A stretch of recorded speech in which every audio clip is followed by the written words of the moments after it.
Seu Joaquim. Mas eu tô com 1,84 ali. Aquele lá tá 2,9, ó. Mas o caminhão, 2,10. o caminhão que é É projetado. da quanto, parça? Tá na Malibu? Ah, não depende da viagem. O caminhão que é projetado. Viagem do Recife aí, com 1,60 é normal. Hein? Tem trecho ruim, né? Fazer um Tem. filme com o meu menino que gosta desse trem. Ah, Ele é oxe. escolher, ele O gosta de caminhão que é escolher. projetado. Como é que você chama? Dinarte. Ah, é o Dinardi aí. É, ali Guilherme. Manda pra ele lá em cima lá. Ó, ó. Vou subir aqui pra Pode ele. subir, fica à vontade. Meu menino gosta. Olha, tá vendo com o meu nome? Pensa no caminhão aí, não. Aí, ó, tem que trabalhar, hein? Banco de couro. Vou subir mais aqui. Vamos tirar um pouco de ferro. Ali, vamos É? por menos peso. Olha até o som do ombro, Lucas. Olha, gastou pouco aí. Era 380 dentro do carro, com 32 toneladas. Eu passava ali com Opticruiser, o vazeiro. bonita. Nossa, excelência no carro. Tira a Uma foto. frente dela. Vou fazer a filmar, Sabe o que vou que mostrar tá? pra Eu ele. falo pra você, eu vou parar Aí, pra Lucas, dormir 2015, ó. Hã? Zerado. durante o dia. Nós apinhava. Ele gosta.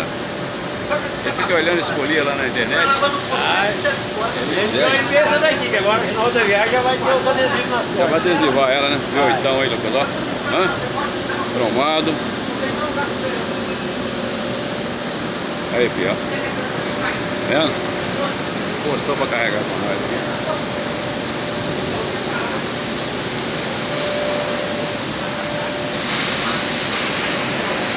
Esse é o Dinardi que tá. 560R.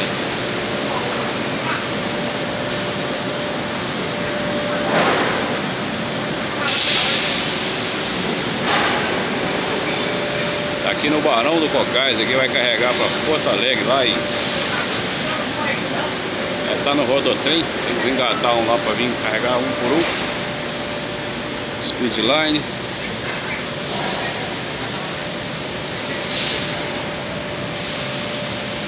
Aí, ó, tá aqui junto com nós aqui, o burrão tá ali encostado ali, ó.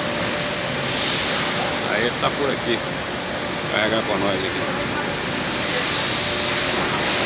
Olha os trem aí. Uma vez daquilo aí.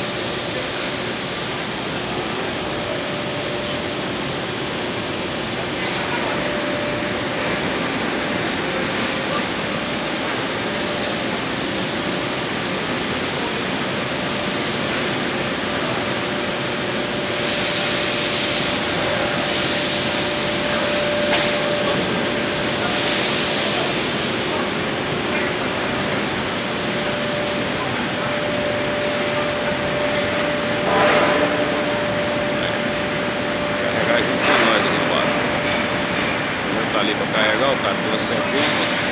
Assim que eu sair, ele vai entrar aí para carregar. Bonito, né? Nem tá adesivado ainda, hein? Começou entrando na rodagem agora há pouco. Ela foi na viagem no Recife. Chegar lá no Rio Grande para adesivar ela. Você vai ver na internet. Beleza? Isso aí então, cara.